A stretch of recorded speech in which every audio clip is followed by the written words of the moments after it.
शेलार, आपका होस्ट। आज के इस एमसीएल ट्रेनिंग सेशन में आप सभी का तहे दिल से स्वागत करता हूं और आशा करता हूं कि आप सभी स्वस्थ और मस्त होंगे। दोस्तों, जरा कल्पना कीजिए स्वयं पूर्ण ग्राम, जहां पर आपकी जरूरत के सभी चीज वस्तुओं का निर्माण वही गांव में ही किया जाता था, बिना प्रकृति का कोई नुकसान किए। लेकिन औद्योगिक क्रांति के बाद इंसानों ने हर तरीके से प्रकृति का नुकसान किया है, प्रकृति को बर्बाद करके रख दिया है। केवल 200-300 सालों में ही करोड़ों सालों से चली आ रही इस व्यवस्था, इस इकोसिस्टम को हमने बर्बाद करके रख दिया। इंसान ने तरक्की तो कर ली, लेकिन इसकी कीमत चुका रही है प्रकृति। लेकिन इसके बावजूद आज भी दुनिया में न अमन है, न शांति और न ही खुशहाली। इनफैक्ट ऑक्सफैम के आज के इस ताजा रिपोर्ट के अनुसार 2020 से अब तक, जी हाँ दोस्तों, जरा ध्यान से सुनिएगा, 2020 से अब तक दुनिया के सिर्फ 5 लोगों की संपत्ति दुगनी हुई है और अरबों लोग गरीबी की खाई में ढकेल दिए गए हैं। दोस्तों, इनकम इनइक्वालिटी बढ़ती जा रही है और इसी रिपोर्ट में आगे यह भी कहा गया है कि अगर हमें इस दुनिया से पूरी तरह गरीबी अगर मिटानी हो तो उसमें 229 साल लग जाएंगे। 229 साल। दोस्तों, इसका मतलब क्या? आने वाली कई जनरेशंस को सिर्फ गरीबी में ही झुलसना पड़ेगा। विकास, प्रकृति, पर्यावरण और लोग, इन चारों घटकों का समान ख्याल रखते हुए हमें आगे बढ़ना जरूरी है और उसके लिए जो पर्याय सामने आया है वह है जस्ट ट्रांजिशन।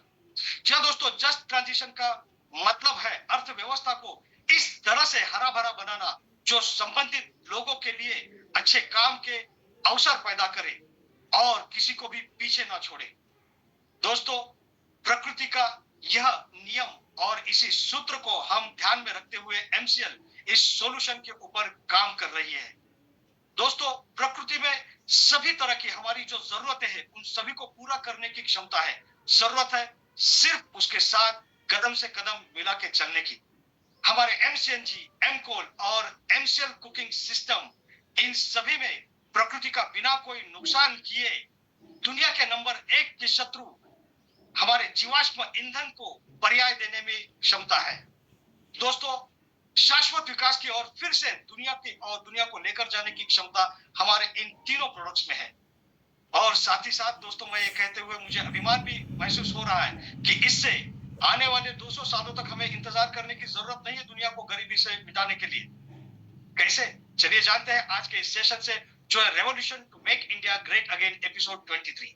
लेकिन इसके पहले चंद महत्वपूर्ण बातें आज के इस वेबिनार के बारे में।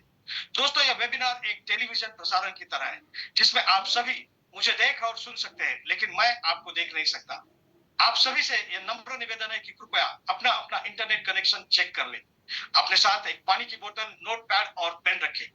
और एक जरूरी सूचना, दोस्तों, चैट बॉक्स में दी गई लिंक के ऊपर जाकर आपका फीडबैक हमारे साथ शेयर करना ना भूलिए। तो चलिए आगे बढ़ते हैं हमारे एमसीएल के प्रोजेक्ट्स वीडियो के साथ।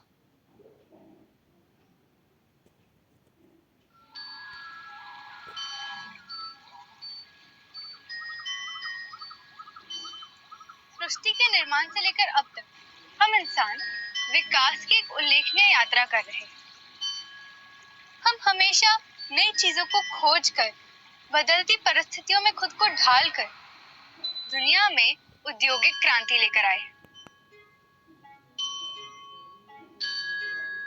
अब हमारी मौलिक जरूरतें सिर्फ खाना, कपड़े और छत नहीं रही, उसमें ईंधन भी जुड़ चुका है।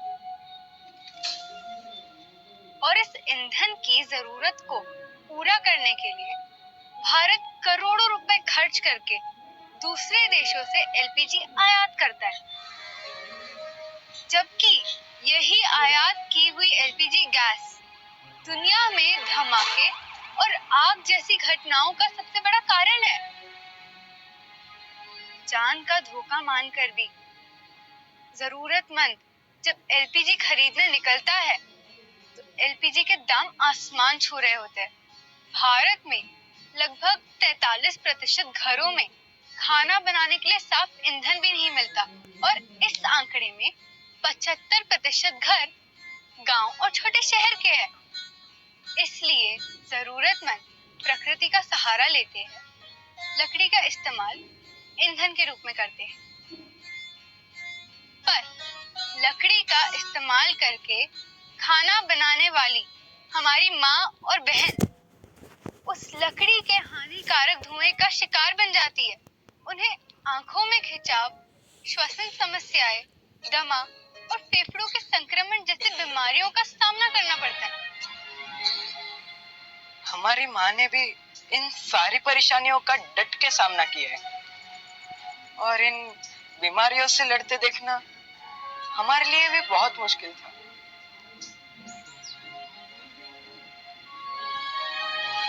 और ये धुआं सिर्फ उनके नहीं बल्कि छोटे बच्चों और नवजात शिशुओं के स्वास्थ्य पर भी गंभीर परिणाम होते हैं। आईपीसीसी के रिपोर्ट्स के अनुसार पिछले दशक में पेड़ों को काटने से लगभग 40% ग्लोबल वार्मिंग का कारण रही है।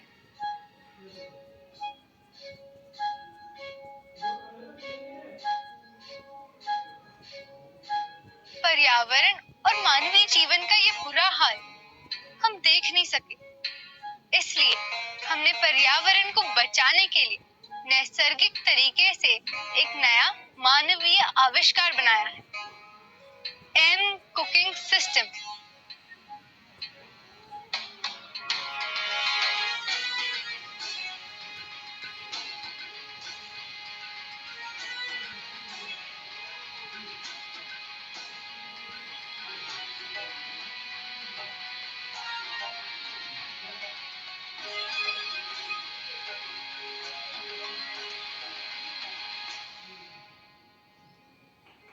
एमसीएल का एम कुकिंग सिस्टम दुनिया का सबसे सुरक्षित और भरोसेमंद ईंधन है।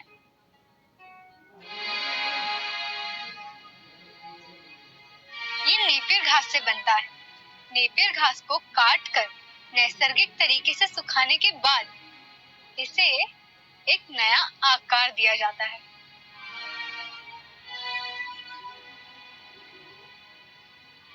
अब ये एम कुकिंग सिस्टम एलपीजी का स्थान लेने के लिए पूरी तरह सक्षम है। ये एलपीजी से सस्ता है। इसे इस्तेमाल करना बहुत आसान है। इसके इस्तेमाल से बहुत कम धुआं उत्पन्न होता है, जिससे घर के महिलाओं का स्वास्थ्य हमेशा अच्छा रहता है। इसमें सल्फर वायु नहीं होती, इसलिए इसके इस्तेमाल से पर्यावरण को कोई हानि नहीं पहुंचती। इसकी खेती से गांव के किसानों को पैसे और युवाओं को रोजगार के नए अवसर मिलते हैं। एमसीएल के इस्तेमाल से हमारा भारत देश ईंधन के क्षेत्र में आत्मनिर्भर बन सकता है।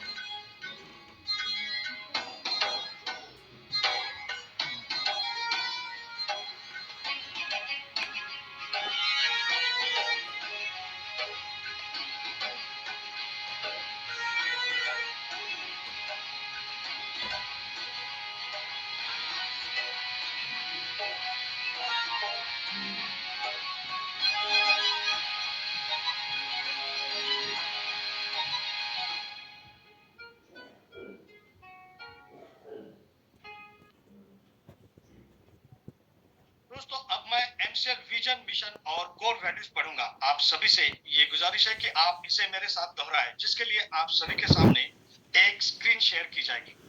तो चलिए बढ़ते हैं एमसीएल के लिए शपथ। मैं Mangesh Shelar Meera clean fuels limited का सदस्य हूं और अपने पूरे होशो हवास में हमारे संगठन के मिशन और विजन को हासिल करने में इसे सफलता दिलाने की शपथ लेता हूं। मैं एमसीएल के प्रत्येक सदस्य के साथ अपने परिवार के सदस्य की तरह व्यवहार करूंगा और एमसीएल में कभी भी किसी भी सदस्य के साथ उसकी जाति, धर्म, नस्ल, लिंग, संप्रदाय, बोली, शैली, मत और सामाजिक, आर्थिक तथा सांस्कृतिक अक्षमता के आधार पर भेदभाव नहीं करूंगा। मैं संगठन के मिशन को हासिल करने के लिए कड़ी मेहनत करूंगा और अपने संगठन को समृद्ध बनाऊंगा। मैं वादा करता हूं कि संगठन की संस्कृति की रक्षा करने के लिए सभी कर्तव्यों एवं जिम्मेदारियों को पूरी अखंडता, योग्यता और समर्पण के साथ पूरा करूंगा। मैं हमेशा एमसीएल के प्रमुख मूल्यों, नीति संहिता और आचार संहिता का पालन करूंगा और उसके खिलाफ किसी भी तरह के गलत आचरण के लिए हर कार्रवाई के लिए तैयार रहूंगा। मैं न्यायोचित आदेशों का पूरी ईमानदारी के साथ पालन करने और काम में किसी भी तरह की चुनौती का सामना करने के लिए तैयार रहने का वादा करता हूं। एमसीएल विजन 2030 तक भारत को ईंधन के क्षेत्र में आत्मनिर्भर बनाना। लक्ष्य एमसीएल एक ऐसी मूल्य श्रृंखला विकसित करने के लिए प्रतिबद्ध है जो ऊर्जा, पर्यावरण और आम लोगों को सशक्त बनाने के लिए समर्पित है। बुनियादी मूल्य नवाचार, कुछ नया करना है तो पुराने तौर तरीकों से काम करना बंद कर दे। पर्यावरणवाद, अगर पर्यावरणवाद के हित में सोचना कोई सिद्धांत है तो इससे बेहतर सिद्धांत दूसरा नहीं हो सकता। देशभक्ति, यह केवल भावना की बात नहीं बल्कि अपने देशवासियों की सेवा करने की योग्यता की बात है। नैतिक आचार संहिता, निष्ठा, हम अपने व्यवसायों में निष्पक्ष, ईमानदार, पारदर्शी रहेंगे और हम केवल सही काम करेंगे भले ही कोई भी आसपास न हो। जिम्मेदारी, हमें जो काम सौंपा गया है उसके लिए हम 100% उत्तरदायी होंगे। साथ ही हम अपने ग्राहक, कर्मचारी, सदस्य, पूर्तिकार और समुदाय सहित सभी हितधारकों के प्रति उत्तरदायी होंगे। अनुराग, हम इन कार्यों को मन लगाकर पूरे ध्यान के साथ करेंगे ताकि हमारे उत्पादन, हमारे नवीनीकरण, हमारे परिचालन और व्यवसाय के काम में सबसे ऊंचा मानदंड और गुणवत्ता का पालन हो सके। आदर, अपने सभी हितधारकों के प्रति हम हमेशा विनम्र और भरोसेमंद बने रहेंगे ताकि अपने हर चरण में अपनी प्रगति कर सके। मानवता, हम अपने व्यवहार से यह दिखलाएंगे कि हमारा एक ही धर्म है, मानवता की सेवा। आचार संहिता, हमारे एमसीएल के मिशन को हासिल करने के लिए एमसीएल से जुड़े हर व्यक्ति को आजीवन इस आचार संहिता का पालन और प्रचार करना चाहिए। गोपनीयता अनुरक्षण, एमसीएल आपको बहुमूल्य जानकारी सिखाती है और बांटती है। उस गोपनीय जानकारियों को अपने परिवार के सदस्यों और करीबी दोस्तों सहित किसी भी व्यक्ति को नहीं बताना चाहिए। आपको जो डिजाइन, ड्राइंग और दस्तावेज बताए और दिए गए हैं उन्हें किसी भी व्यक्ति के साथ बांटने के लिए ईमेल न करें और ना ही इसकी फोटोकॉपी तैयार करें। जितनी जल्दी हो सके घमंड करना छोड़ दे। हमेशा शांत, विनम्र और सभ्य बने रहे। आलोचना, बुराई और परिवाद करना बंद कर दे। एमसीएल समुदाय में किसी भी व्यक्ति के बारे में बुरी बात न करे। एमसीएल के हितधारकों के बीच हर तरह के आर्थिक व्यवहार को लेकर हमेशा पारदर्शी बने रहे। याद रखें कि हमेशा धनराशि आपके द्वारा किए गए कष्ट की प्रतिफल होगी। किसी भी प्रकार के प्रतिस्पर्धी कारोबार, एमएलएम, धर्म या राजनीति को बढ़ावा देने वाली बातों की हमारे समुदाय में बिल्कुल भी अनुमति नहीं है। समय निष्ठा सफलता की कुंजी है। एमसीएल समुदाय द्वारा बुलाई गई हर बैठक के लिए सभी को समय पर उपस्थित रहना चाहिए। ज्येष्ठ और वरिष्ठ जनों के लिए आज्ञाकारी रहे। समुदाय के साथी सदस्यों, कनिष्ठों और महिलाओं की सुरक्षा करें। आपके साथ हर व्यक्ति को सुरक्षित महसूस होना चाहिए। वास्तविक और निष्ठावान प्रशंसा करें। हमेशा अपने आसपास के लोगों को उनके सकारात्मक गुणों की अन्वेषणा के माध्यम से प्रेरित करें और उन गुणों के बारे में सार्वजनिक रूप से प्रचार करें। समुदाय के साथी सदस्यों पर नजर रखें। यदि आपको कोई सदस्य नियमों का उल्लंघन करता हुआ नजर आता है तो कृपया इसे लिखित रूप से प्रशासन की जानकारी में लाने से न हिचकिचाएं।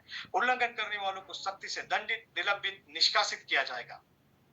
तो चलिए दोस्तों, अब हम आगे बढ़ते हैं हमारे सुविचार और यानी कि आज के थॉट ऑफ द डे की ओर। आज का हमारा थॉट ऑफ द डे है, alarms don't wake you up meaningfully, your dreams and patience do.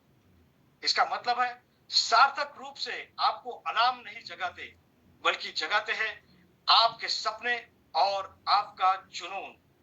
जी हाँ दोस्तों, वो जुनून ही होता है जो आपके सर पर सवार होकर आपको हद से गुजर जाने के लिए मजबूर कर देता है। तो चलिए आमंत्रित करते हैं उस व्यक्ति को जिनके सर पर जुनून सवार है, इस देश को ईंधन में स्वयं पूर्ण बनाने का और पर्यावरण का संतुलन बनाए रखने का। So let's welcome next speaker, executive director of MCL, miss Prachi Dhole. Thank you Mangesh sir.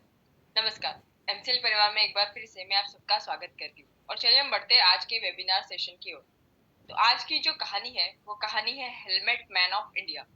आपको ये टाइटल देख के समझ में आई होगा कि ये ऐसे इंसान है जो कि हेलमेट लोगों को बांटते हैं। लेकिन इम्पोर्टेंट ये नहीं है कि ये हेलमेट लोगों को बांटते हैं और इसलिए हेलमेट मैन ऑफ इंडिया कहा जाता है, लेकिन इम्पोर्टेंट ये है ये ऐसा क्यों करते हैं, इन्होंने ऐसा क्यों स्टार्ट किया।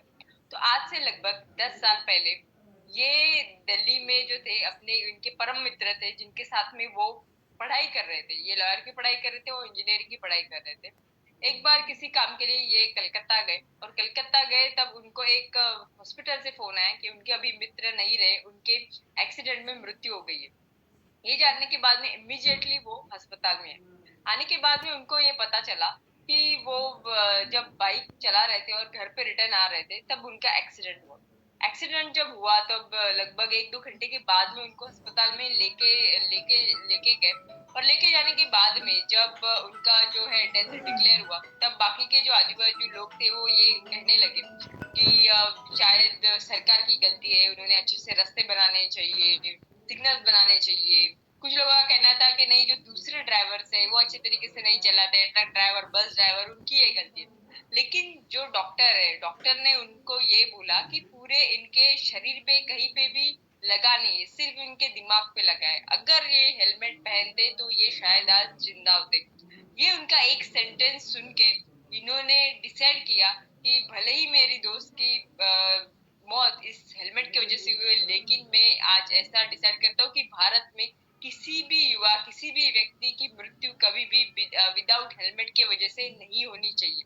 उसके बाद में ये निकल पड़े हर गली में, हर चौराहे पे, जहाँ पे भी इनको कोई भी बाइक राइडर दिखता है जो कि हेलमेट नहीं पहना है, ये जाते और उसको फ्री में हेलमेट देते। ऐसा उन्होंने जब शुरुआत किया, पहले अपना जॉब भी करते थे और ये भी काम करते थे। धीरे धीरे उन्होंने देखा कि मैं जॉब करके ये काम नहीं कर पा रहा, तो इन्होंने अपना जॉब भी छोड़ दिया। इनको हेलमेट खरीदने के लिए इन्होंने लगभग 2 लाख हेलमेट खरीदे। उसके लिए उन्होंने अपना घर भी दाव पे लगा दिया, कुछ ज्वेलरीज थी वो भी दाव पे लगा दिया, और सब दाव पे लगाने के बाद में आज ये यही काम करते हैं कि वो सिर्फ हेलमेट फ्री में लोगों को देते। इन्होंने आज तक लगभग 65,000 हेलमेट्स पूरे भारत देश में 30 से ज्यादा स्टेट्स में, 25 से ज्यादा स्टेट्स में दिए, जिनकी वजह से आज 30 ऐसे लोग हैं जिनकी मृत्यु इनके वजह से नहीं हुई, बिकॉज वो हेलमेट पहन के थे, और वो भी वो हेलमेट पहन के थे जो इन्होंने उनको दिया है। ये जो है हमारा भारत देश, आज हम इंफ्रास्ट्रक्चर के बारे में, रोडवेज के बारे में बहुत आगे निकल चुके। हम दुनिया में दूसरे क्रमांक के, कुछ ही साल में हम नंबर 1 पे होंगे in terms of road and infrastructure.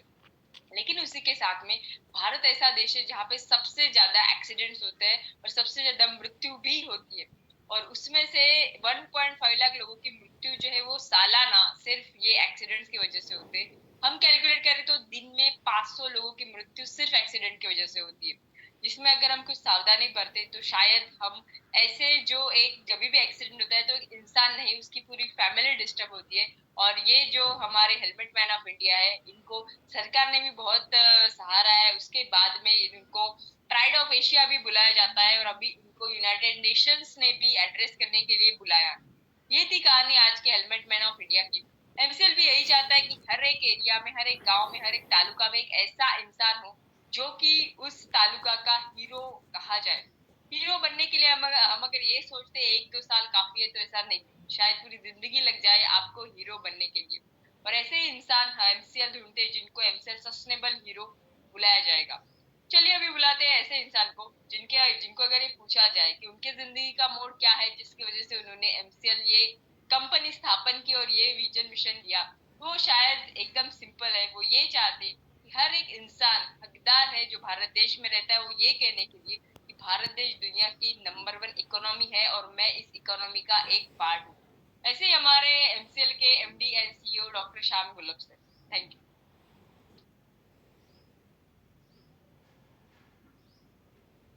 Thank you madam. दोस्तों नमस्कार, मैं डॉक्टर श्याम गोलो फिर से एक बार आपका इस ट्रेनिंग सेशन में स्वागत करता हूं। मैं आशा करता हूं कि आप सभी लोग स्वस्थ हैं और आप अपने साथ अपने परिवार का, यानी घर का परिवार और एमसीएल परिवार दोनों का ख्याल रख रहे हैं। मैं ये भी उम्मीद करता हूं कि आप सभी लोग 1 घंटा बहुत अच्छी एक्सरसाइज कर रहे हो, अपने हार्ट, अपने लंग को मजबूत कर रहे हो और अपनी इम्यूनिटी को बढ़ा रहे हो। तो चलिए शुरुआत करते हैं आज के इस सेशन के साथ। दोस्तों दुनिया में इस वक्त आज एक बहुत ही इंपॉर्टेंट ऐसी आर्थिक परिषद चालू है। आज उस परिषद का आखिरी दिन है। पिछले शुक्रवार 12 तारीख को इस परिषद की शुरुआत हुई और आज 19 तारीख को इस परिषद का आखिरी दिन। इस परिषद का नाम है दावोस परिषद या दावोस समिट। दोस्तों ये परिषद इतनी महत्वपूर्ण है कि दुनिया के सभी इन्फ्लुएंशियल इन्वेस्टर, बिजनेसमैन, पॉलिटिशियन सभी लोग इस मीटिंग, इस परिषद को आते हैं, इसको ज्वाइन करने की कोशिश करते हैं। दोस्तों दावोस वैसे देखा जाए तो एक शहर का नाम, एक छोटे से शहर का नाम है जो स्विट्जरलैंड में है। इतना छोटा है वो शहर कि जिसमें सिर्फ 11,000 लोग रहते हैं, 11,000 की आबादी उसमें। लेकिन पिछले 50 सालों से भी ज्यादा हर साल जनवरी में ये परिषद, एक हफ्ते की परिषद होती है और वो इतनी महत्वपूर्ण हो चुकी है कि पूरी दुनिया दावोस शहर को इस समिट के लिए जानती है और पूरी दुनिया में इस समिट का, इस परिषद का बहुत ही ज्यादा इफेक्ट है, प्रभाव है। क्यों है ऐसा कि क्यों लोग यहाँ इस दावोस की परिषद को जाना चाहते हैं, उसको अटेंड करना चाहते हैं? सभी लोग जो बड़े बड़े इन्फ्लुएंशियल लोग वो यहाँ आके इसको अटेंड करते हैं, समझते हैं। दोस्तों सबसे पहले तो ये जो परिषद है, ये जो दावोस समिट जिसे कहते हैं, वो एक एनुअल, ये वार्षिक एक परिषद है और उस संस्था का नाम है, जिस संस्था की ये वार्षिक परिषद है, उसका नाम है वर्ल्ड इकोनॉमिक फोरम, जिसे हिंदी में हम विश्व आर्थिक मंच ऐसा भी कहते हैं। दोस्तों ये मंच इसलिए बना है कि जिस मंच के ऊपर पॉलिटिशियन यानी प्राइवेट और पब्लिक यानी पूरी गवर्नमेंट और जो प्राइवेट में काम कर रहे हैं वो सब लोग, अलग अलग डिपार्टमेंट के अलग अलग सेक्टर के लोग इकट्ठा आए, एक मंच पे आए और उस मंच से हम दुनिया को बेहतर करें। इनफैक्ट इस ऑर्गेनाइजेशन का अगर आप इस ऑर्गेनाइजेशन का अगर आप मिशन स्टेटमेंट देखेंगे तो मिशन स्टेटमेंट भी ये है कि वो दुनिया में ऐसा मंच बनाना चाहते हैं कि जिस मंच के ऊपर सभी तरह के बिजनेसमैन, पॉलिटिशियन, एकेडमिशियंस, जो इसमें एकेडमिक्स में काम कर रहे हैं, संशोधक और सभी तरह के अलग अलग विषयों के लीडर्स वो इकट्ठा आए और इस मंच के ऊपर वो काम करके दुनिया को बेहतर करने की कोशिश करें, दुनिया को आज बेहतर करने की कोशिश करें और दुनिया के आने वाले भविष्य को बेहतर करने की कोशिश करें। और ऐसा मंच उन्हें करना था और इसीलिए उन्होंने इस मंच की शुरुआत की और यही उद्देश्य है इस मंच का, जिसे हम कहते हैं विश्व आर्थिक मंच। दोस्तों इस विश्व आर्थिक मंच की जो शुरुआत है वो 1971 में यानी 1971 में हुई और इसकी जो शुरुआत की एक इकोनॉमिक के प्रोफेसर ने और जिस प्रोफेसर का उनका नाम है क्लॉस श्वाब। दोस्तों एक इकोनॉमी के प्रोफेसर ने इतना बड़ा मंच, इतना इन्फ्लुएंशियल मंच कैसे बनाया, ये कहानी, ये इतिहास बहुत ही रोमांचक है। सबसे पहले समझते हैं कि 1971 में 1971 में ये जो प्रोफेसर थे श्वाब, इनको एक ऐसी परिषद का आयोजन करना था कि जिस परिषद में वो यूरोप में जितने भी देश हैं और उस देश में जितने भी बिजनेस लीडर हैं जो बिजनेस करते हैं उनको वो मैनेजमेंट के पार्ट पढ़ाना चाहते थे, बस इतना ही। और इसका कारण भी यह है कि दोस्तों दुनिया में जो पहला विश्व युद्ध हुआ, पहला विश्व युद्ध और दूसरा विश्व युद्ध, अगर इसकी पढ़ाई आप करोगे तो हमें पता चलेगा कि इस विश्व युद्ध में जो युद्ध हुआ वो बेसिकली यूरोपियन कंट्रीज या दो देशों के बीच में हुआ। दो गुट, तो अलग अलग देश थे, लेकिन वो यूरोप, मिडल ईस्ट, इसके ही सब देश थे, उनके बीच में ही इस युद्ध की शुरुआत हुई। पहला विश्व युद्ध होने के बाद भी दुनिया ने कोशिश की कि ये विश्व युद्ध आगे ये घटना ना हो, लेकिन फिर से दूसरा विश्व युद्ध हुआ। लेकिन दो विश्व युद्ध के बाद इस यूरोप में जितने भी देश थे उनकी परिस्थिति बहुत ही चिंताजनक हो गई। उनकी जो इकोनॉमी थी उस इकोनॉमी पे बहुत बुरा असर इस विश्व युद्ध की वजह से हुआ। तो उसके बाद कई सारी कोशिशें हुई कि कैसे इन देशों को उनकी इकोनॉमी फिर से ट्रैक पर लाई जा सकती है या इनकी इकोनॉमी कैसे बेहतर किया जा सकती है, इसके लिए कई सारी कोशिश हुई और उसी कोशिश में से एक ये कोशिश थी। 1971 में ये एक ऐसी कोशिश थी कि जिसमें यूरोप में सभी देशों में जितने भी बिजनेस लीडर थे उनको बुलाना, उनकी एक परिषद लेना हफ्ते भर की और उनको मैनेजमेंट के पार्ट पढ़ाना। कौन से मैनेजमेंट? Business management. और कौन से? तो वो अमेरिकन बिजनेस मैनेजमेंट। उन दिनों सबसे ज्यादा फास्टेस्ट ग्रोइंग इकोनॉमी अगर कोई थी तो वो अमेरिकन थी। तो अमेरिकन इकोनॉमी कैसे तरक्की कर रहे हैं और कैसे हम तरक्की कर सकते हैं, ये मैनेजमेंट के पार्ट पढ़ाने के लिए और पूरी इकोनॉमी और पूरे जो यूरोप के अलग अलग देश है वो इकट्ठा आ जाए, एक मंच पे आए और पूरे यूरोप के इकोनॉमी को बेहतर करने, इस विचार के साथ सिर्फ मैनेजमेंट के पार्ट पढ़ाने के लिए पहले बार इस परिषद की शुरुआत हुई। लेकिन दूसरे ही साल, अगले ही साल इस मैनेजमेंट का पार्ट पढ़ाने के लिए खुद उस एक देश के, यूरोप में एक देश के जो प्रमुख थे वो आ गए। यानी आप समझ सकते हैं कितने दिल से इस परिषद की आयोजन किया गया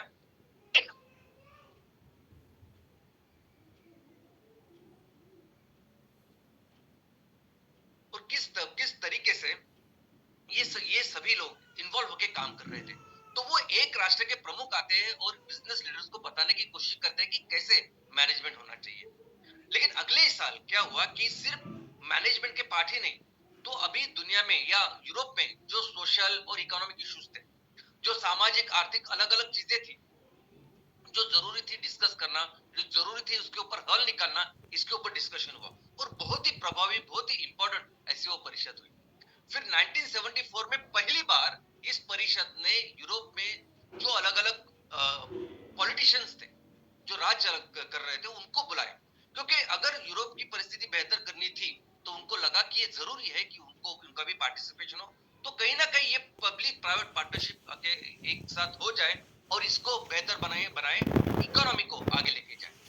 और तब से लेके अभी तक अगर आप देखोगे कि ये मंच इस तरह से काम कर रहा है कि ये मंच अभी सिर्फ यूरोप के लिए नहीं रहा, धीरे धीरे करके दुनिया के कई सारे लोग, कई सारे अलग अलग देश के लोग यहाँ आने लगे, इश्यूज डिस्कस करने लगे कि कैसे इकोनॉमी को बेहतर किया जा सकता है, कैसे अभी आज के जो सामाजिक या आर्थिक विषय है, कैसे उसको बेहतर किया जाता है, कैसे उसको प्रॉब्लम को सॉल्व किया जा सकते हैं। तो ऐसे कई सारे विषयों की शुरुआत इस परिषद में होने लगी, इस परिषद में डिस्कशन होने लगा और उसका सोल्यूशन निकालने लगा।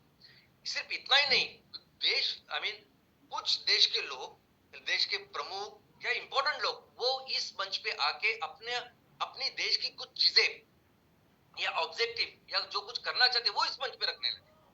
वो बताने लगे कि हमें हमारे देश में ये चीजें और हमें ये करना है। अभी ऐसा क्या हुआ कि इस मंच के ऊपर इतने सारे लोग आने लगे, इतने सारे लोग डिस्कस करने लगे, अपनी जी चीजें है, अपने देश की चीजें यहाँ रखने लगे और सॉल्यूशन ढूंढने लगे। ऐसा क्या हुआ? तो दोस्तों ये मंच धीरे धीरे करके इतना प्रभावी हो गया कि हर साल इसने कुछ ना कुछ सॉल्यूशन दुनिया के सामने रखा। हर साल दुनिया के महत्व या इंपॉर्टेंट जैसे कुछ इश्यू को उसको सॉल्व करने लगा। कुछ इंपॉर्टेंट चीजें मैं आपके सामने रखना चाहता हूँ। जैसे 1988 में दोस्तों दो देश, ग्रीस और तुर्की, ये दो देश ऐसे थे कि ऑलमोस्ट युद्ध के कगार पे थे, लेकिन इस मंच के ऊपर दोनों के राष्ट्र प्रमुख, दोनों के नेता आ गए, इन्होंने डिस्कशन किया और इस मंच की वजह से, इस डिस्कशन की वजह से उनका युद्ध टला। दाओस डिक्लेरेशन के नाम से ये जो डिक्लेरेशन है, ये उस साल ये बहुत फेमस है। उसके बाद 1992 में साउथ अफ्रीका ऐसा देश है कि जो देश पूरी दुनिया में सिर्फ फेमस था ये वंशभेद के लिए, उधर काले और गोरे का बहुत ही भेदभाव, यानी आप घूम नहीं सकते थे, ऐसी चीजें थी। और उस साउथ अफ्रीका में जो राज चल रहा था वो सिर्फ गोरे लोग उस पर राज कर रहे थे। उसके अगेंस्ट नेल्सन मंडेला जी 27 साल जेल में थे और वो बाहर निकालने के बाद, ऑफ कोर्स इस वंश भेद के खिलाफ वो जेल में थे, वो बाहर निकलने के बाद वो उस राष्ट्र के प्रमुख भी हो गए और उन्होंने वंशभेद निकाल दिया। लेकिन पहली बार साउथ अफ्रीका के जो लास्ट व्हाइट प्रेसिडेंट थे, जो गोरे प्रेसिडेंट थे, और नेल्सन मंडेला जी साउथ अफ्रीका के बाहर किसी एक मंच पे मिले तो वो मंच था, ये इतना इंपॉर्टेंट प्रभावी मंच था। 1994 में आज जो गाजा पट्टी पे जो युद्ध चालू है इजराइल और पैलेस्टाइन के बीच में, ये बहुत पहले की उनका इशू है। 1994 में इन दोनों देश के जो प्रमुख है इस मंच पे आए और उन्होंने डिक्लेरेशन साइन किया, उस टाइम को युद्ध को डाला। ये इतना ही नहीं, ये मंच इतना प्रभावी, इतना इंपॉर्टेंट बन गया कि हर देश आना चाहता था कि इस मंच पे आए, अपनी चीजें रखे, इस मंच का एक हिस्सा बने। नॉर्थ कोरिया ने भी वो कोशिश की, 2015 में वो आए, लेकिन उसके बाद उन्होंने न्यूक्लियर एटम की टेस्ट की और उसके बाद फिर से उन्हें इस मंच से निकाल दिया गया। लेकिन इंपॉर्टेंटली 2017 में चीन के जो प्रमुख है अध्यक्ष जिनपिंग, वो खुद आए और इस मंच के ऊपर उन्होंने दुनिया के सामने रखा कि चीन पर्यावरण विरोधी नहीं है, तो चीन एक रिस्पॉन्सिबल, एक जिम्मेदार देश है। दोस्तों ऐसा क्या है इस मंच में कि जहां जिनपिंग, अभी पूरी दुनिया को पता है कि चीन ऐसा देश है कि आज के तारीख में जितना भी कोयला इस्तेमाल होता है 50% से आधे से ज्यादा कोयला सिर्फ एक देश यानी चीन इस्तेमाल करता है। दूसरी जगह अभी आज इलेक्ट्रिक व्हीकल को लेके या बैटरी को लेके जो भी माइनिंग हो रही है और जो परिस्थिति आज अफ्रीका में है, उसके लिए बहुत हद तक चीन जिम्मेदार है। और पूरी दुनिया में ऐसा कहा सुनी होती है, कम ज्यादा चीन को बोलते हैं, लेकिन इस मंच पे चीन के प्रमुख आते हैं और पूरी दुनिया को बोलते हैं कि नहीं, ऐसा नहीं है, हम रिस्पॉन्सिबल नेशन है, हम जिम्मेदार देश है। इस मंच इतना इंपॉर्टेंट ये देश, इतना इंपॉर्टेंट ये मंच है कि खुद उसके अध्यक्ष आते हैं और ये बात कर रहे हैं। 2018 में हमारे पंतप्रधान माननीय मोदी साहब वो भी वहां गए थे और इस परिषद की शुरुआत जिस लेक्चर से हुई, जिस की नोट से हुई, वो हमारे मोदी साहब ने दी थी। दोस्तों इतना ही नहीं तो अलग अलग जो सोशल इश्यूज है, अलग अलग जो एरियाज है जिसमें लोग उल्लेखनीय काम कर रहे हैं, ऐसे भी लोग यहाँ आते हैं और अपनी बातें रखते हैं, दुनिया के सामने रखते हैं। जैसे ग्रेटा थनबर्ग, जिन्होंने भी ग्लोबल वार्मिंग के खिलाफ जो जंग शुरुआत की है, जो काम शुरुआत की है, वो भी इस मंच में आके उन्होंने काम किया। और इसे ऑलमोस्ट हर सेक्शन के, हर अलग अलग विषय के लोग इस आते हैं और इस मंच पे अपनी बात रखते हैं। तो क्या है इस परिषद में, क्या है इस मंच के ऊपर, क्यों ये मंच इतना इन्फ्लुएंशियल है, क्यों इस मंच पे दुनिया के सभी लोग आते हैं, अपनी बात रखना चाहते हैं, सब कुछ करना चाहते हैं और करते भी हैं। यानी नॉर्थ कोरिया हो, चीन हो, अमेरिका हो, हर देश इस मंच के ऊपर आता है। क्या खास है इसमें? तो दोस्तों सबसे पहले तो मैं बताता हूँ कि ये जो मंच है, ये मंच किसी कायदे कानून की वजह से नहीं बना, किसी राष्ट्र का कायदा कानून है उसकी वजह से मंच बना और काम कर रहा है, बिल्कुल ऐसे नहीं। तो ये मंच यानी एक इंटरनेशनल एक एनजीओ है, नॉन गवर्नमेंटल ऑर्गेनाइजेशन। तो वो नॉन एनजीओ जैसे ही काम करता है, तो इसको कोई लिमिट नहीं है। इस मंच के ऊपर कोई भी आके अपनी बात रख सकता है। पहले तो एक बात, यानी अगर आप यूनाइटेड नेशन देखोगे, वो जैसे सरकारी एक प्लेटफॉर्म है, गवर्नमेंट का प्लेटफॉर्म, वहां अध्यक्ष आते हैं और काम करते हैं। इकोनॉमिक प्लेटफॉर्म होता है, जिस इकोनॉमिक प्लेटफॉर्म पे लोग बिजनेसमैन आते हैं और अपनी बातें रखते हैं। एनजीओ का एक प्लेटफॉर्म होता है कि जहां एनजीओ आते हैं और अपनी बात रखते हैं। लेकिन ये ऐसा प्लेटफॉर्म है कि जो दुनिया के कोई भी विषय का, कोई भी सेक्टर का, अगर कोई भी जिम्मेदार आदमी है, इंपॉर्टेंट आदमी, वो आ सकता है और वो अपनी बात रख सकता है। लेकिन उससे ज्यादा इंपॉर्टेंट ये है कि ये एक ऐसा मंच है कि जिसपे लोग आते हैं, अपनी बात रखते हैं और जो इसमें डिसीजन होता है वो होता ही है। ये बहुत ही स्ट्रॉन्ग लॉबिंग ऑर्गेनाइजेशन, यानी एक बार इस मंच के ऊपर अगर कुछ डिसीजन हुआ तो वो एग्जीक्यूट होता है। ऐसे कैसे? इस मंच पर अगर इस मंच पे लोगों ने आके कुछ डिसाइड कर दिया, कुछ बात रखी या एक डिसीजन ले लिया, तो वो एग्जीक्यूट होता है दुनिया के लोगों पे। इसका क्या कारण है? तो इसका बहुत ही स्ट्रॉन्ग इकोनॉमिक रीजन है, बहुत ही स्ट्रॉन्ग ऐसा आर्थिक कारण। क्या है वो आर्थिक कारण? तो दोस्तों यह जो मंच है, ये आज की तारीख में जो चला रहा है, जो फंडिंग इनको मिलती है, बेसिकली ये मंच जो चलाते हैं वो दुनिया की सबसे बड़ी 1000 मल्टीनेशनल कंपनी है। तो दुनिया में सबसे बड़ी जो 1000 ऊपर की मल्टीनेशनल कंपनीज है, जिनके बिजनेसेस दुनिया में अनेक देशों में, जिनके इतने रेवेन्यूज है, जिनका इतना बिजनेस वो करते हैं कि कई सारे देशों की जो जीडीपी है उनसे भी ज्यादा इनके बिजनेसेस है। और दोस्तों एक कहावत है जो पूरी दुनिया में लागू होती है कि राजा कोई भी हो, राज हमेशा करते हैं बिजनेसमैन, और वो बहुत सही है। ये जो लोग हैं, ये जो 1000 मल्टीनेशनल कंपनीज इतनी स्ट्रांग है कि अपने देश नहीं, कई सारे देशों के आर्थिक ही नहीं, सामाजिक, राजकीय भी चीजों में उनका बहुत स्ट्रांग ऐसा प्रभाव है, वो चीज करा के ले सकते हैं। इनफैक्ट हम जानते हैं कि कई सारे देशों में जो नेता चुन के आते हैं, ऐसे ही कंपनी के सपोर्ट से आते हैं। तो इसीलिए ये मंच इतना स्ट्रांग है, इतना पावरफुल है कि अगर यहाँ कुछ हो गया या कुछ डिसाइड हो गया तो वो एग्जीक्यूट होता है। इसलिए इस मंच पर सभी देश के लोग आना चाहते हैं कि भाई 1000 जो मल्टीनेशनल कंपनी थी ये इसको चलाती है। और दोस्तों इस परिषद में सिर्फ 3000 इनवाइटीज होती है, सिर्फ 3000 आमंत्रण दिए जाते हैं और उनको बुलाया जाता है। और एक बार कुछ डिसाइड हुआ तो उसके बाद वो रीजनल मीटिंग्स लेते हैं उसको एग्जीक्यूट करने के लिए। जैसे अभी ये भारत की मीटिंग है, भारत की लोकल मीटिंग है कुछ चीजें एग्जीक्यूट करने की। और ये जो मंच है, इस मंच का जो मेन हेड ऑफिस है शुरुआत से वो स्विट्जरलैंड में है, लेकिन अभी इसके रीजनल ऑफिसेस भी है, अमेरिका में न्यूयॉर्क, चीन में बीजिंग और जापान में टोक्यो, ऐसे 3 रीजनल ऑफिसेस इस मंच के। दोस्तों इस मंच के एक स्पेशल ऐसे डिपार्टमेंट है जिसे सोशल एंटरप्रेन्योरशिप ऐसा कहा जाता है। जो उनके जो संस्थापक है वो श्वाब उनका एक फाउंडेशन है उनके ही नाम से। तो उस फाउंडेशन बेसिकली एक सिंगल विषय पे काम करता है और वो है सामाजिक उपक्रमशीलता और उद्योजकता।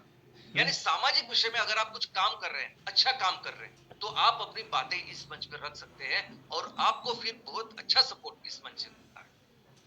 तो दोस्तों एक बहुत ही इंपॉर्टेंट चीज इस मंच की ये है कि ये थिंक टैंक करके काम करता है। यानी दुनिया भर के ऐसे लोग, संशोधक जो दुनिया के लिए, इस सोशल इश्यूज के लिए काम करते हैं, जो चाहते हैं कि ये दुनिया बेहतर हो, आने वाला भविष्य बेहतर हो, ये लोग अपनी बातें इस मंच के ऊपर रखते हैं। ये मंच एक ऐसा मंच है कि जिस मंच से कई सारे सोशल रिपोर्ट्स की शुरुआत हुई है। यानी शुरुआत इस मंच के ऊपर हुई, बाद में हर साल वो रिपोर्ट प्रकाशित होता है। वो देखते हैं हम कौन से। दोस्तों सबसे पहला तो है ग्लोबल कॉम्पिटिटिवनेस रिपोर्ट। ये जो रिपोर्ट है आप देख सकते हैं कि जो ब्रैकेट में साल लिखा है उस साल से इसकी शुरुआत हुई है। ये रिपोर्ट पूरी दुनिया में किसी भी देश की इकोनॉमी कितनी कॉम्पिटिटिव है, कितनी अच्छी तरीके से बिजनेस को आगे लेके जा रही है, उसका इंडेक्स है जो हर साल प्रकाशित होता है। लगभग 64 यानी 64 देश इस इंडेक्स में है और भारत का क्रम अभी इस साल 2023 का जो रिपोर्ट है उसके अनुसार 40वां है। उसके अलावा ग्लोबल इंफॉर्मेशन टेक्नोलॉजी रिपोर्ट, जिसको अभी टेक्नोलॉजी एंड इनोवेशन रिपोर्ट के नाम से भी जाना जाता है, वो भी पहली बार 2001 में इसी मंच के ऊपर रखा गया था। उसके अलावा ग्लोबल जेंडर गैप रिपोर्ट, ये रिपोर्ट भी पहली बार इस मंच के ऊपर रखा गया है और हर साल आज हर देश में जेंडर गैप यानी स्त्री पुरुष में कितना असमानता है, कितना भेद है, इसका रिपोर्ट ये बयां करता है। 146 इतने देश है इस इंडेक्स में और भारत का क्रम 2023 में ये 127वां था। इसके अलावा ग्लोबल रिस्क रिपोर्ट, ये रिपोर्ट 2006 से इस मंच के ऊपर इसकी शुरुआत हुई और हर साल ये रिपोर्ट आता है। और ये रिपोर्ट क्या है, तो हर साल इस दुनिया को किससे ज्यादा खतरा है, आगे के 2 साल में सबसे ज्यादा खतरा किससे है, आगे के 10 साल में सबसे ज्यादा खतरा संकट कौन सा है, ये रिपोर्ट ये दुनिया को बताता है, इस मंच को बताता है। दोस्तों अगर आप देखोगे 2023 में सबसे बड़ा खतरा, आने वाला सबसे बड़ा संकट कौन सा है जो इस रिपोर्ट में लिखा गया है 2023 में, तो आप देख सकते हो कि स्क्रीन के ऊपर राइट साइड में ऊपर जो सबसे बड़ा लाल है वो सबसे बड़ा खतरा है। और वो खतरा क्या है, एनर्जी सप्लाई क्राइसिस। यानी आज हम देख रहे हैं कि सबसे बड़ा जो दुनिया का संकट हम कह सकते हैं कि दुनिया जिसकी वजह से अभी बर्बादी के कगार पे, वो है क्लाइमेट चेंज। और वो किसकी वजह से है, वो है फॉसिल फ्यूल की वजह से, जीवाश्म ईंधन की वजह से। और इतना ये होने के बावजूद आज अगर दुनिया के सबसे बड़ी जो ऊर्जा और ईंधन का जो सोर्स है, जिसके ऊपर हम 100% अभी भी रिलाय करते हैं, डिपेंडेंट है, वो जीवाश्म ईंधन ही है। और ये सबसे बड़ा संकट इस रिपोर्ट में कहा गया है कि आज भी कोई भी दूसरा पैरेलल या कोई भी दूसरा ऐसा ऑप्शन दुनिया के सामने नहीं है। हम जितने भी रिन्यूएबल के बारे में बोल रहे हैं, लेकिन सबसे इंपॉर्टेंट जो खतरा है वो यही है कि हमारी डिपेंडेंसी आज भी जीवाश्म ईंधन के ऊपर उतनी है और कोई भी सोल्यूशन अभी दिख नहीं रहा। और आने वाले दिनों में इसी चीज की वजह से एमसीएल जैव ईंधन का बहुत बड़ा रोल आने वाले दिनों में होने वाला है। इसके अलावा global travel and tourism report, इस रिपोर्ट की भी शुरुआत हुई इस मंच के ऊपर और हर साल टूरिज्म सेक्टर का ये रिपोर्ट दुनिया के सामने रखा जाता है। इसके अलावा ग्लोबल इनेबलिंग ट्रेड रिपोर्ट, जो ट्रेड एंड डेवलपमेंट रिपोर्ट के नाम से आगे जाना गया, वो भी पहली बार इस मंच पे रखा गया। 2020 में एक स्पेशल रिपोर्ट इस मंच ने दुनिया के सामने रखा और उस रिपोर्ट का नाम था नेचर रिस्क राइजिंग। यानी इस रिपोर्ट में इस मंच ने पूरी दुनिया को बताया कि 50% से भी ज्यादा जो बिजनेस चल रहे हैं वो डायरेक्टली डिपेंडेंट है नेचर के ऊपर। और अगर नेचर को कुछ होता है, अगर पर्यावरण की हम ख्याल नहीं रख रहे हैं, तो इसका मतलब ये डायरेक्टली असर करने वाला है हमारे बिजनेसेस के ऊपर। तो इसलिए बहुत जरूरी है कि हम अपने पर्यावरण का ख्याल रखें। ये इंपॉर्टेंट चीज उन्होंने दुनिया के सामने रखी। दोस्तों इस मंच के ऊपर कई सारे ऐसे इनिशिएटिव्स की शुरुआत हुई जो पूरी दुनिया के लिए बहुत अच्छा काम कर रही है। सबसे पहला जो सेक्टर है वो है स्वास्थ्य, हेल्थ। 2017 में इस मंच ने global initiative to fight epidemics इसकी शुरुआत की थी। यानी संसर्ग जन्य जो रोग है उसके खिलाफ लड़ाई या इनिशिएटिव उपक्रम। और वो उपक्रम उन्होंने 2017 के बाद में शुरुआत की, लेकिन 2020 में जब कोरोना आई, बहुत बड़ा काम इस मंच ने किया, इस उपक्रम ने किया। उसके बाद सोसाइटी में सोशल इश्यूज में वाटर इनिशिएटिव, ऐसा इनिशिएटिव उन्होंने ऑलमोस्ट सभी देशों में किया है। पार्टनरिंग अगेंस्ट करप्शन, करप्शन के खिलाफ भी उन्होंने एक उपक्रम शुरुआत की है, जिसमें भी ऑलमोस्ट 150 देश शामिल है। इसके अलावा उनका सबसे ज्यादा काम, सबसे ज्यादा उनके उपक्रम अगर किसी चीज में चल रहे हैं, किसी इश्यू में चल रहे हैं, तो वो है environment, business action on climate change. यानी उन्होंने एक ऐसा उपक्रम शुरू किया है कि ऐसे कौन से बिजनेसेस हम कर सकते हैं कि जो तरक्की भी कर सकते हैं और ये क्लाइमेट चेंज का खतरा भी कम कर सकते हैं। तो इसके ऊपर वो एक्शन प्लान अभी कर रहे हैं और दोस्तों हम एक्चुअली वो काम कर रहे हैं, एमसेल वो काम कर रही है। दूसरा, एनवायरनमेंट में उन्होंने एक सर्कुलर इकोनॉमी के ऊपर उपक्रम शुरू किए कि ऐसी सर्कुलर इकोनॉमी हो कि जिसमें हम रॉ मटेरियल का जो इस्तेमाल करें उसको यूज करें, फिर से वो खत्म होने के बाद फिर से उसका रॉ मटेरियल करके इस्तेमाल करें। इसका मतलब है रिसाइकल, रिड्यूस, रीयूज। तो इसके ऊपर ये काम कर रहे हैं, सर्कुलर इकोनॉमी के ऊपर काम कर रहे हैं और बेसिकली हमारा जो फोकस है वो वही है। एनवायरनमेंट में और एक इंपॉर्टेंट उपक्रम वो कर रहे हैं, वो है अर्थ बायोजीनोम प्रोजेक्ट। इस पृथ्वी के ऊपर जितने भी जीव है, जितने भी सजीव है, उनका जीन का कोड निकालना, ये इस उपक्रम का उद्देश्य है। इसके अलावा उन्होंने प्लास्टिक पोल्यूशन को पूरी तरह से एलिमिनेट करना 2050 तक, ये उपक्रम तो उन्होंने लिया है और उसके लिए ये काम कर रहे हैं। उसके अलावा इस पर्यावरण के लिए 1 ट्रिलियन यानी 1 लाख करोड़ इतने पेड़ लगाना, ये भी उनका एक उपक्रम। इन्होंने एक ग्रेट रिसेट नाम का एक उपक्रम की शुरुआत की है कोरोना के बाद। कोरोना की वजह से जो इस पूरी इकोनॉमी जो डिरेल हो गई, डिस्टर्ब हो गई, उसको फिर से ट्रैक पे लाना, इसके लिए ये उपक्रम काम कर रहा है। इसका नाम है द ग्रेट रिसेट। तो दोस्तों ये सब चीजें इस मंच के ऊपर होती है, इसलिए ये मंच इतना इंपॉर्टेंट है। तो चलिए देखते हैं कि इस साल इस मंच के ऊपर क्या हो रहा है। तो सबसे पहले तो इस साल इस परिषद की जो थीम है, इस साल की जो थीम है वो है रीबिल्डिंग ट्रस्ट। दोस्तों आज हमारे सामने ऐसी परिस्थिति है कि कई सारे देशों में आपसी तनाव है, टेंशन है। दूसरी तरफ कई सारे देशों के बीच में युद्ध चल रहा है, रशिया यूक्रेन का युद्ध है या इजराइल पैलेस्टाइन का युद्ध है। ऐसे में क्लाइमेट चेंज का जो संकट है वो दुनिया में हर देश में हर जगह है। और दूसरी जगह ऐसी टेक्नोलॉजी आ रही है कि जिस टेक्नोलॉजी को मिलके वो अच्छा करेगी, बुरा करेगी, ये लोगों को पता नहीं। तो ऐसी जो परिस्थिति बनी हुई है, इस परिस्थिति में हम सब लोग एक मंच पे आए, एक दूसरे के साथ बात करें और एक दूसरे का भरोसा कायम करें। यही उद्देश्य है इस साल के परिषद का। और इस उद्देश्य को लेकर सबसे पहला काम, जो महत्वपूर्ण जो ऑब्जेक्टिव है इस परिषद का, वो है security and cooperation in fragmented world. तो ये जो अभी तनाव है, ये जो युद्ध की परिस्थिति है, युद्ध चल रहा है, ये इस मंच का पूरी दुनिया को कहना है कि आपके जो भी प्रॉब्लम्स है, इश्यूज है, आप आइए इस मंच पे बैठिए और लोगों के बेहतर भविष्य के लिए, लोगों की आज के अच्छे के लिए हम मिलके इस चीजों को सॉल्व करते हैं। ये पहला उनका उद्देश्य है। दूसरा उद्देश्य है कि क्रिएटिंग जॉब्स एंड ग्रोथ। दोस्तों अभी क्या हो रहा है, हम लोग कुछ सालों से अगर आप पीछे मुड़ के देखेंगे तो पिछले 4-5 सालों से हम देख रहे हैं कि बहुत बड़ी बड़ी कंपनियां कई सारे अपने जो एम्प्लॉयमेंट है उसको कम कर रहे हैं। अनेक सारे लोगों को, हजारों लोगों को उन्होंने काम से निकाल दिया है। इसका कारण ऑफ कोर्स ऑटोमेशन है, नई नई टेक्नोलॉजी आ रही है, एआई आ रहे हैं, आर्टिफिशियल इंटेलिजेंस। तो इसके वजह से उन्होंने लोगों को कम कर रहे हैं। लेकिन इस मंच का एक ये भी उद्देश्य है कि आने वाले दिनों में जो डेवलपमेंट हो रही है, ग्रोथ हो रही है, उसके साथ हमें लोगों का भी ख्याल रखना होगा। लोगों के लिए जॉब्स, एम्प्लॉयमेंट क्रिएट करनी होगी। ये बहुत इंपॉर्टेंट थीम इस साल की है। तीसरी थीम है कि आर्टिफिशियल इंटेलिजेंस। दोस्तों आर्टिफिशियल इंटेलिजेंस, ये जो टेक्नोलॉजी है, एआई जिसे हम कहते हैं, ये बेसिकली बेहतर इकोनॉमी के लिए, बेहतर सोसाइटी के लिए बनाई।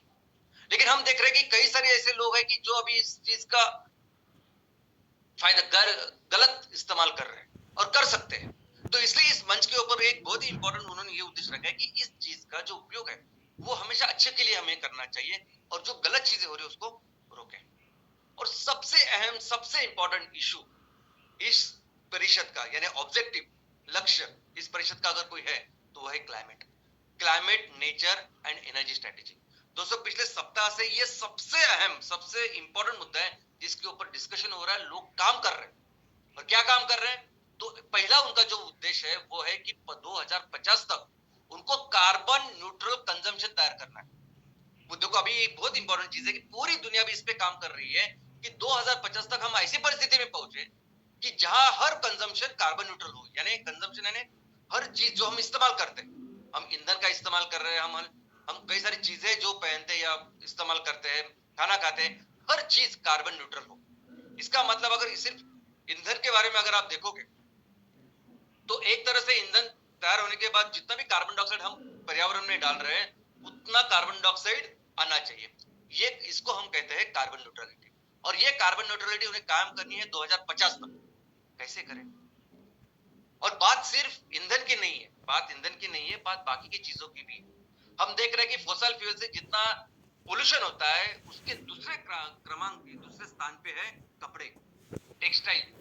सबसे ज्यादा पोल्यूशन ईंधन के बाद कपड़े हो रहे। तो बात सिर्फ ईंधन की नहीं, कई सारी चीजों की। अभी वो ईंधन के ऊपर काम कर रहे हैं।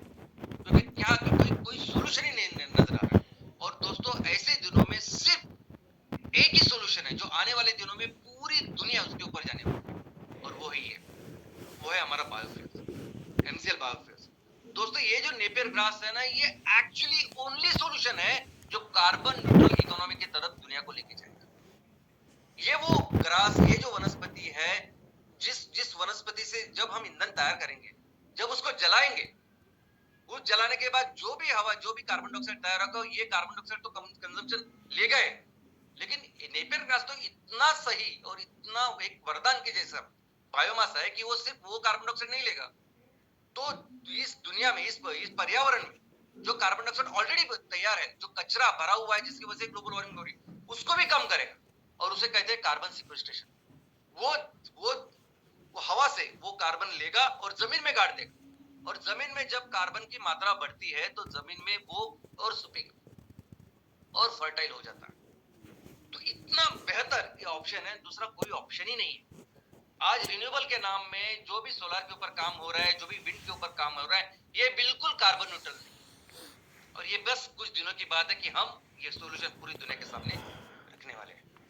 दोस्तों दूसरा इनका लक्ष्य है, जिस परिषद पूरी इसके ऊपर काम करे, दूसरा लक्ष्य है कि ग्लोबल एक्सेस, पूरी दुनिया में जितने भी लोग रहते हैं उनको एक्सेस होना चाहिए क्लीन एनर्जी, वाटर और फूड। अगर मैं एनर्जी की बात करूं, ईंधन की बात करूं, तो दोस्तों आज जितनी भी अलग अलग तरह की एनर्जी लगती है, एक बिजली में लोगों ने एक अच्छी प्रगति की है, लेकिन सबसे इंपॉर्टेंट इशू आज दुनिया के जो सामने है वो है रसोई का ईंधन। इस साल यानी 2023 में जो यूनाइटेड नेशन का भी रिपोर्ट आया, उनके भी जो सस्टेनेबल डेवलपमेंट गोल के ऊपर वो काम कर रहे हैं, 2030 तक उन्हें काम करना है, वो देख रहे हैं कि सबसे बड़ा प्रॉब्लम जो आज उनको अगर कोई है तो रसोई का ईंधन ही है। यानी हर चीजों पे उन्होंने प्रगति करके रखी है, लेकिन रसोई के ईंधन की कुछ सोल्यूशन ही नहीं नजर आ रहा। और इसके ऊपर वो मंच काम कर रहा है, और ये बहुत इंपॉर्टेंट है। और ऐसे वक्त ये जो हमारा प्रोडक्ट है, आप समझ सकते हैं कितना अहम है, कितना इंपॉर्टेंट है, और किस तरीके से सपोर्ट अभी इस प्रोडक्ट को आने वाले दिनों में पूरी दुनिया देने वाली है, क्योंकि यही सोल्यूशन है सस्टेनेबल। ये ऐसा सोल्यूशन है कि ये जहां आज 40% लोग, 40% जनता दुनिया की, उनके पास रसोई का ईंधन नहीं है। अच्छा, वो बायोमास का इस्तेमाल कर रही है, वो गोबर का इस्तेमाल कर रही है, जो बहुत गलत है। और ऐसी परिस्थिति में जहां वो पूरी दुनिया डिस्कस कर रही है, वहां हम ये सोल्यूशन लेके अभी दुनिया में काम कर रहे हैं। ये बहुत अहम है, ये बहुत इंपॉर्टेंट जो आने वाले दिनों में काम करेगा। इनफैक्ट बिजली की भी मैं बात करूं कि बिजली की कनेक्टिविटी शायद आ गई है, पहुंच गई है। और किस तरह से कनेक्टिविटी जाती है, तो बड़े बड़े हम लोग पिलर्स, वो ट्रांसमिशन टावर्स खड़े करते हैं और वहां बिजली जाती है। जाते जाते वो 20% 30% बिजली उसमें ही खत्म हो जाती है ट्रांसमिशन। ये तरीका ही नहीं है। तरीका यह है कि आने वाले दिनों में एमकोल के साथ हर गांव, हर शहर अपनी खुद की बिजली तैयार करें, डिसेंट्रलाइज वे में। और वो पहाड़ों का इलाका हो या कोई भी इलाका हो, वहां खुद बिजली तैयार होगी, जो सस्टेनेबल होगी। यही सोल्यूशन है, सस्टेनेबल सोल्यूशन जो हम सामने रखेंगे दुनिया के। और यही नहीं, जो अभी दुनिया को हंगर फ्री यानी दारिद्र्य निर्मूलन करना है या भूखमरी से उनको बचाना है, इसके लिए भी जो दुनिया में जो एम्प्लॉयमेंट जनरेट करनी है, वो भी उसी तरीके से होगी जिस तरीके से हम काम कर रहे हैं। इनफैक्ट अभी इस पहले ही दिन, इस जो परिषद का आखिरी दिन है, लेकिन पहले ही दिन इस परिषद में एक रिपोर्ट रखा गया है, उसका नाम है ऑक्सफैम इनइक्वालिटी, यानी विषमता का रिपोर्ट। अब ये रिपोर्ट पूरी दुनिया में ये संगठन काम करता है, ऑक्सफैम इंटरनेशनल करके इस संगठन का नाम, यूनाइटेड नेशन के अंडर ये काम करता है, और इस मंच के ऊपर इसने वो रिपोर्ट रखी है। क्या कहती है रिपोर्ट कहती है कि 2020 के बाद, कोरोना के बाद जो पूरी दुनिया की इकोनॉमी है वो थोड़ी सी उसकी ग्रोथ कम हो गई। इसका बहुत भारी असर करोड़ों लोगों पे पड़ा। यानी आज हमारे दुनिया की जो आबादी है वो 8 अरब है। 8 अरब में से 5 अरब लोग, उनका इनकम 2020 के बाद कम हुआ है। बहुत सारे लोग वो अभी दारिद्र्य रेखा के नीचे गए, ऐसा इस रिपोर्ट का कहती है। लेकिन एट द सेम टाइम 2020 के बाद पिछले 4 सालों में कुछ लोग ऐसे, ये 1% वो लोग ऐसे कि जिनकी संपत्ति बढ़ रही है, बहुत बढ़ रही है। सबसे पहले जो ऊपर के 5 लोग हैं उनकी तो डबल हो गई, यानी 400 बिलियन उनकी थे, वो अभी 869, यानी डबल से भी ज्यादा उनकी संपत्ति हो गई। तो एक तरफ अगर इकोनॉमिक फ्लो भी हो रही है, तो एक तरफ करोड़ों लोग उनकी आमदनी कम हो रही है, वो ज्यादा गरीब हो रहे हैं, और जो अमीर है वो ज्यादा अमीर हो रहे हैं। इस रिपोर्ट में लिखा गया है कि इसका प्रॉब्लम है, इसका कॉज, इसका कारण है कि जिस तरीके से बिजनेस होते हैं पूरी दुनिया में जिस तरीके के बिजनेस है वो गलत है। अमीर और ज्यादा अमीर हो रहे हैं, बिजनेसेस का सेंट्रलाइजेशन हो रहा है, सेंट्रलाइजेशन। कुछ लोग ही, बिजनेस लोग ही वो कर रहे हैं, और जब बिजनेस की वो साइकिल होती है, इस बिजनेस के साइकिल में कभी भी लोगों को, आम लोगों को शामिल ही नहीं करते कोई। पूरी दुनिया के सामने ये प्रॉब्लम है, और पूरी दुनिया का ये प्रॉब्लम और ये कारण इस ऑक्सफैम रिपोर्ट ने अभी इस हफ्ते दुनिया के सामने रखा।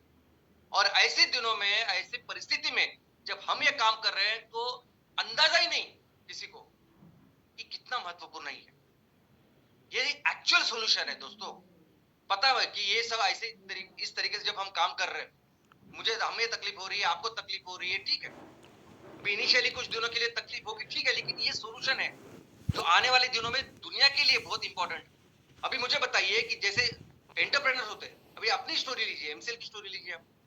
जब एमसीएल के प्रमोटर्स है, संस्थापक है, मैं हूँ, डॉक्टर लविश सर है, प्राची मैडम है, क्या करेंगे कोई अगर ऐसे ही कोई कुछ प्रोडक्ट खोज करते हैं, कुछ प्रोजेक्ट लगाते हैं, एक प्रोजेक्ट कुछ आइडिया लेके आते हैं, तो क्या करते हैं, वो अमीर लोगों के साथ जाते हैं, वो आ जाते हैं, उनसे पैसा लेते हैं और बिजनेस बढ़ाते हैं, प्रोजेक्ट लगाते हैं, और उनका जो पैसा है वही 10 गुना, 20 गुना, 50 गुना करते हैं। ऐसा ही होता है ना। और यही कारण है ना कि जिसकी वजह से विषमता बढ़ रही। अभी इस परिस्थिति में सामान्य जो लोग आते ही नहीं, बिल्कुल आते नहीं। और ऐसे परिस्थिति में हमारा कहना है कि हमारी एक सोच है कि हम क्यों ना हमारे इस ग्रोथ के साथ लोगों को शामिल करें। क्यों ना मैं एक छोटे वो 50,000 के यूनिट, 1,000 शेयर्स के यूनिट में बनाऊं और लोगों को दूं। आधे लोग हमको बुरा बोलते हैं, आधे लोग बोलते हैं क्या चल रहा है, ये कैसे हो रहा है। हमें पता है कि वो शायद भला बुरा करेंगे, लेकिन कुछ दिनों के बाद जब इन लोगों का अगर 50,000 रुपए हम 10 लाख या उससे ज्यादा बना के देंगे, ये कितना बड़ा आशीर्वाद होगा। आने वाले लोग बोलेंगे कि एमसीएल ने कितना अच्छा काम किया। भले ही आज जिनको समझता नहीं वो अपनी बात करते थे, लेकिन हमें पता हम क्या करते। लोग बोलते हैं कि मेरे दोस्त लोग बोलते हैं कि आप इतना टैक्स भरते हो, यानी वो शेयर्स भी लेने के बाद 20% कैपिटल गेन टैक्स भरना पड़ता है। कौन इतना खर्चा करता है, क्या जरूरत है करने की, लेकिन जरूरत है। अगर हम काम नहीं करेंगे, इस तरीके के बिजनेस नहीं करेंगे, तो ये विषमता कभी भी दूर नहीं हो। कभी भी ये जो लोग हैं अपने साथ कैसे आएंगे, कैसे उनकी तरक्की होगी। दोस्तों, ये जो बिजनेस मॉडल है, ऐसे बिजनेस मॉडल कोई नहीं करता, कोई नहीं इतने लेवल पे जाके लोगों के साथ मिलके काम करने की कोशिश करता है। भले ही उसमें बहुत इश्यूज आते हैं, इनिशियली कोई भी अलग काम करने के लिए आते हैं चैलेंजेस, लेकिन कोई ऐसा नहीं करता। दुनिया में अगर किसी को भी फैक्ट्री लगानी है ना, वो किसी भी जो ऑलरेडी बिजनेस कर रहा है, कोई भी बिजनेस, उसके साथ बैठेगा और किसी इंडस्ट्रियल एरिया में जाएगा और फैक्ट्री लगाएगा। ऐसे जाना, लोगों के साथ बात करना, सैटरडे सेशन की बात करना कोई करता ही नहीं है। लेकिन जरूरी है ना, जरूरी है। हमारा जो संकल्प है कि हमारे तहसील में आखिरी जो इंसान है ना, आखिरी जो घर है, उसको एक अच्छा इनकम, सस्टेनेबल इनकम मिलना चाहिए। अभी इस सोच से, इस विचार से जब हम लोग हैं, तो जरूर ये सब काम कर रहे हैं, तो यही सोल्यूशन होने वाला है। आने वाले दिनों में आप लोग, यानी हम लोग ही उस मंच पे जाएंगे और दुनिया को बताएंगे ये काम करने का तरीका है। अगर मैं जिस तालुका में कर रहा हूं तो कंपलसरी उन लोगों को अपने साथ लें, कंपलसरी उन लोगों को स्टेक होल्डर्स बनाना अपनी कंपनी, और कंपलसरी मैं जितना भी प्रॉफिट कमाऊं मैं गवर्नमेंट को टैक्स दूंगा ही, लेकिन उसके पहले उस गांव को, शहर को, तहसील को जो लगेगा ना उसको मैं अपना मेहनत करके उस प्रॉफिट से उसका इस्तेमाल करना जरूरी है। ये सोल्यूशन है दुनिया को बताने के लिए। आने वाले दिनों में इस परिषद में, इस विश्व के मंच के ऊपर हम लोग जाएंगे और ये सोल्यूशन दुनिया के सामने रखेंगे। दोस्तों, हमारा देश इतना संपन्न है कि हम कंपलसरी दुनिया के लिए 25 से 30% ईंधन बनाएंगे, तैयार करेंगे, एक्सपोर्ट करेंगे, बेचेंगे। हम ऑर्गेनिक फूड जो है उसमें कम से कम 20% हमारा हिस्सा होगा आने वाले दिनों में, ऑर्गेनिक फूड प्रोडक्ट्स में। और सस्टेनेबल प्रोडक्ट जिसको वो कार्बन न्यूट्रल इकोनॉमी बोल रहे हैं ना, वो कर रहे हैं हम। हर कोई चीज अगर बाबू से हो रही है, किसी भी एग्रीकल्चर बेस्ड प्रोडक्ट से हो रही है, तो दैट इज कार्बन न्यूट्रल। ये चीज हम करेंगे और इसकी वजह से भारत दुनिया का नंबर 1 इकोनॉमी बनेगा। और जब हम ये चीजें दुनिया को बताएंगे, हमारा देश दुनिया का नेतृत्व करेगा और फिर से हमारा देश दुनिया का सबसे महान ऐसा देश बनेगा। जय हिंद, जय एमसीएल।